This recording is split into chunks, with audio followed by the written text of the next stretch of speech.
Hello and welcome to this HESES22 training video. My name is Ross Lawler and I'm the Funding Round Manager here at the OfS. This video is particularly aimed at less experienced staff and will provide an introduction to OfS funding and how this relates to HESES data. This video is one of a series of pre-recorded and live webinars that we are presenting this year. For further information on these webinars, please consult the OfS events page at www.officeforstudents.org.uk/events. We have produced a number of supporting documents to help providers who will be completing the HESES data survey, most of which can be accessed through the main HESES page on our website. This can be found at www.officeforstudents.org.uk/HESES. In particular, you should make sure that you consult the HESES22 guidance document, which can be found in the publications section of our website. This sets out the rules and definitions that you will need to use when returning your HESES data. If you are new to HESES, we have also produced a how-to publication, which provides more of a beginner's guide to completing the HESES workbook. For a more general overview of OfS funding, we will also be publishing our Guide to Funding 2022-23, which will be available in October from the OfS website. Lastly, if you want to stay informed about OfS announcements, including those relating to funding, you can sign up for our email alert service. Information on how to do this can be found at www.officeforstudents.org.uk/sign up for email alerts. The purpose of today's video is to cover three main areas. We will provide an introduction to OfS funding, looking at the types of funding, how it is distributed and what it can be used for. We will look at how student data, such as HESES, relates to the calculation of your funding allocations. And we will provide an overview of the HESES22 survey itself. I should mention that HESES stands for the Higher Education Students Early Statistics Survey. This is an annual return, and this year we'll be recording data on students in 2022-23. So the survey is referred to as HESES22 for short. The Office for Students, or OfS, is the independent regulator for higher education in England, and our aim is to ensure that every student, whatever their background, has a fulfilling experience of higher education that enriches their lives and careers. Our work covers all students, though, as we'll explore later, not all students will be counted towards our distribution of funding. Funding is one of the regulatory levers the OfS can use to influence the higher education sector. Every year, the government provides the OfS with a fixed budget that we are empowered to distribute to providers. It's worth exploring what this means. Firstly, our funding is used to support the teaching activity of providers. We do not fund individual students. We also do not provide funding to all higher education providers. To receive OfS funding, providers need to be registered with the OfS in the approved fee cap category. Third, it's important to note that the funding we provide is separate to the funding that providers receive through tuition fees. OfS funding is designed to supplement tuition fee income by supporting subjects which have particularly high teaching costs and particular policy areas and government priorities, such as promoting equal opportunities. To receive OfS funding for a particular year, there are some specific criteria that apply. For instance, providers must be offering courses that meet our definition of recognised higher education. We'll explore that definition later in the presentation. To give you an idea of the scale of our funding allocations, we are distributing around £1.35 billion in what we call recurrent funding for the 2022-23 academic year.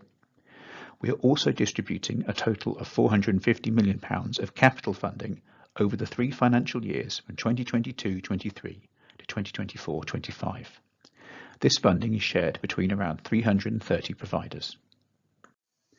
OfS funding, as we mentioned, is one of our regulatory levers. In particular, to quote our Guide to Funding, it is used to ensure the availability of high-quality provision across the country and to provide choice and opportunities for students.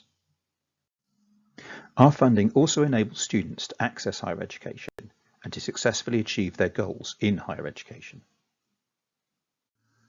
There are 3 main areas of OfS funding. Recurrent funding makes up the large majority of the monies distributed each year. This is mainly allocated by formula and provides funding that supports high-cost teaching as well as strategically important subjects and policies. Capital funding is allocated separately to recurrent funding and is split into 2 elements. All providers are eligible to receive a small annual formula allocation, though some small providers may not qualify for this.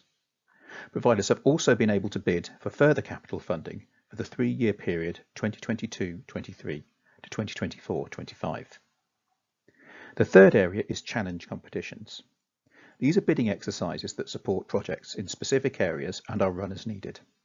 Previous challenge competitions have supported local graduates, student mental health, and the development of flexible short courses.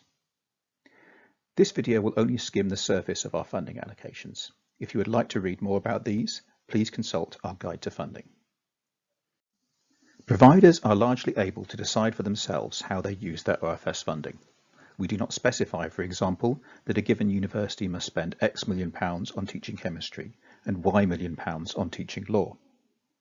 Our terms and conditions of funding, which are available on the OfS website, note that providers are free to distribute internally at their own discretion all funding from the OfS which is not earmarked or provided for a specific purpose, so long as this is for the primary benefit of HE courses and current and prospective students. There are some earmarked funding streams which do have further conditions placed on their use. Examples are given on this slide. Capital funding, for example, must be used within the financial year period for which it is supplied, and must be spent on facilities and projects that support and improve a provider's teaching infrastructure. Our funding derives from the government. Early each year, this year it was in March, we receive a guidance letter from the Secretary of State for Education. This letter sets out the funds available to the OfS for the upcoming financial year, including the budgets for recurrent and capital funding. It also sets out guidance on the government's priority policy areas. Capital funding is allocated on a financial year basis. For 2022-23, this runs from the 1st of April 2022 to the 31st of March 2023. In March 2022, the government's guidance letter set out the £450 million in capital funds available to us for the next 3 financial years. We will be allocating this capital funding in 2 ways. A small amount will be distributed through a formula allocation based on student numbers reported in HESES. All approved fee cap providers are eligible for this allocation, though not all will receive funding. A minimum threshold is applied to formula allocations. For 2022-23, we are allocating £11 million through formula, and will provide further formula allocations in the next 2 years as they approach. The majority of the available capital funding, £400 million, is being allocated through a bidding exercise which is concluding at time of recording. Providers have been invited to make a bid for a share of this funding, which will be distributed over the next 3 years. Recurrent funding is not allocated by financial year, but instead on an academic year basis, which runs from the 1st of August to the 31st of July. Recurrent funding is divided up into a number of different funding streams, which we will look at in more detail shortly. Recurrent funding is primarily distributed through formula allocations based on HESES student data. We use HESES data from 1 year to inform the calculation of funding for the next academic year. So the HESES data for 2022-23 that you will return in the autumn of this year will be reused to inform the allocation of funding for the academic year 2023-24. The methods we use to distribute our funding are reviewed each year in light of the budgets available to us, along with any government guidance we receive.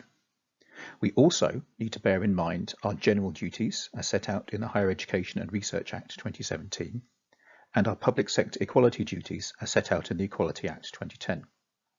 We will also consult with the sector and the public at large on any proposals to make major changes to our funding methods. The government can choose to apply certain conditions to our use of funding. Similarly, we will also place terms and conditions on how providers can use the funds we give to them. Our terms and conditions are published each year on the OfS website. Our recurrent funding is provided through 3 main elements: high-cost courses, student access and success, and specialist providers. Funding for high-cost courses represents the largest part of our recurrent funding. It recognises the extra costs associated with teaching certain subjects and provides support for priority policy areas such as healthcare and accelerated courses. Funding for student access and success helps providers meet the costs involved in ensuring successful outcomes for certain groups of students, such as those on part-time courses. We also provide funding to help support the transition of students into higher education. Funding for specialist providers is allocated to a small number of providers who have been identified as world-leading specialists in their field. Throughout 2022, an OfS panel has run an exercise to review the providers in receipt of this funding stream. We will be announcing the panel's decisions in October 2022. We have also set aside £5 million for emerging priorities this year. This funding will be distributed by the end of the academic year. Our funding system effectively runs on a yearly cycle.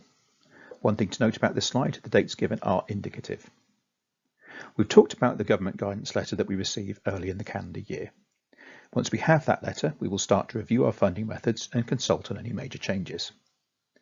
The OfS board and senior management will bear in mind the results of that consultation along with any government guidance and will decide on our final funding methods.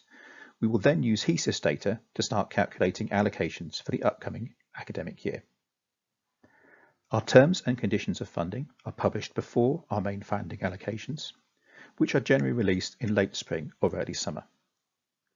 In the summer, we will have already started working on the guidance for HESES data gathering in the autumn and winter, and then by the time that data is signed off, we will have received our next guidance letter and the cycle can start again. This funding round is overseen by the OfS funding team.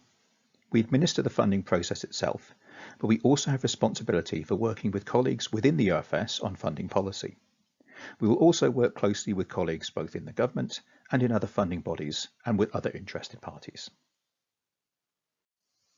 The funding team is split between two of the OfS's directorates, the Resources and Finance Directorate, where I work, and the Data Foresight and Analysis Directorate. The Resources and Finance part of the team are responsible for policy and for communications with providers, as well as running the HESES collection. We are the ones you are most likely to talk to if you have questions about your funding. The Data Foresight and Analysis Directorate are responsible for the systems and calculations side of our funding. They run the computer systems responsible for collecting HESES and maintain our funding models, and they do the calculation and analysis work that underlies our funding allocations and policy proposals.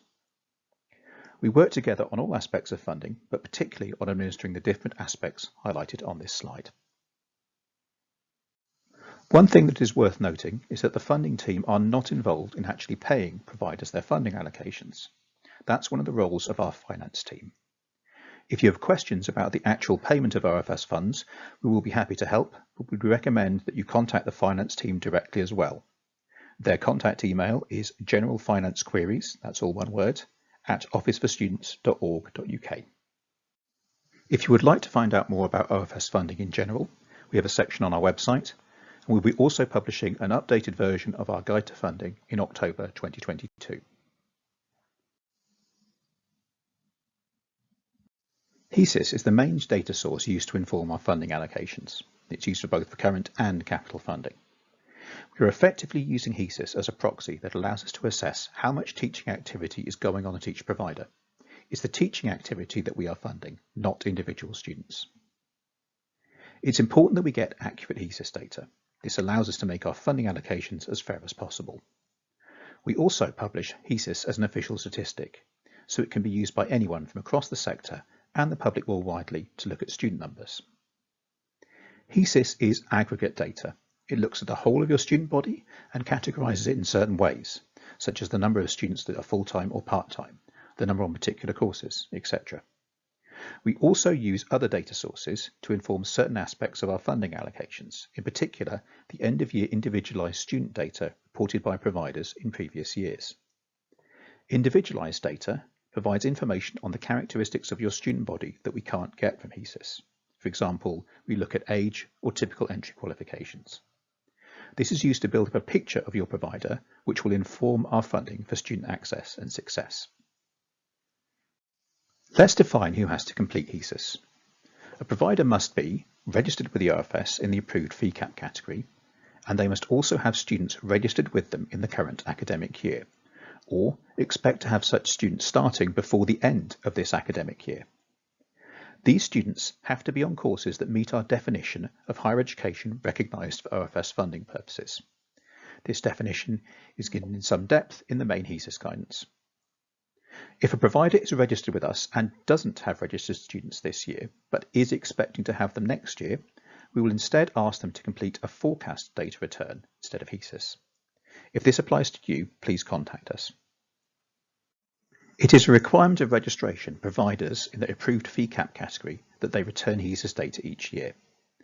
The data is submitted by completing an Excel workbook and uploading it to the OfS data portal. You will be reporting data on your whole student body, or at least the part of it doing higher education courses, and you will need to categorise these students in certain ways. As we said, the number on full-time years versus the number on part-time, as an example. The HESES workbook will be available to download from the OfS portal in late October. Providers can nominate student data contacts. These are people at your provider who will have responsibility for completing HESES, and which we will use as our primary points of contact during the HESES process. You can, and are advised to, nominate more than one student data contact. Please email us if you would like to discuss this. We will email student data contacts in October when the HESES workbook is available to download. In order to complete HESES, we would expect staff at providers to be able to understand their data and how this relates to our HESES definitions. These definitions are all set out in our main HESES guidance document, which we showed a link to earlier in the video. We will show that link again in a minute. We are also running 2 webinars on the 29th of September and the 6th of October that will cover the definitions used in completing HESES. Videos of these webinars will be made available on our website after the event. There are 3 key dates that you will need to know when completing HESES: the census date, the submission deadline, and the sign-off deadline. These vary according to the type of provider. Further education colleges have an earlier schedule. There are historic reasons for this, but this also reflects the fact that they submit their individualised student data to the ESFA on a different schedule to other providers who submit to the designated data body. For further education colleges, the census date, the date at which you are nominally completing HESES, is November the 1st, 2022. You then have until the 10th of November to submit your data. For all other providers, the census date is the 1st of December 2022, and you must submit your data by the 12th of December. Once you have submitted your data, we will then enter a period of data verification. During this time, we will work with you to make sure that any errors in data can be caught and corrected, and to make sure that we understand the context for any changes that might have occurred in your data compared to last year. For example, if you've introduced new courses. This allows us to make sure that we have the best possible picture of your data and that our funding allocations can be as accurate as possible. For all providers, this process must be completed by the end of January 2023, when the data for your provider must be signed off by your accountable officer as accurate and fit for purpose. This brings us to the end of this introduction to HESES and OfS funding. If you want to find out more about HESES, there are a number of sources available, which can be accessed from our main HESES page at www.officeforstudents.org.uk/HESES. In particular, we would recommend that you download a copy of the main HESES22 guidance document, as we've mentioned in the previous slides, and you may also wish to access some of the other training materials we have produced. If you have any questions, we are always happy to help. Please email HESES@officeforstudents.org.uk. Thank you for listening.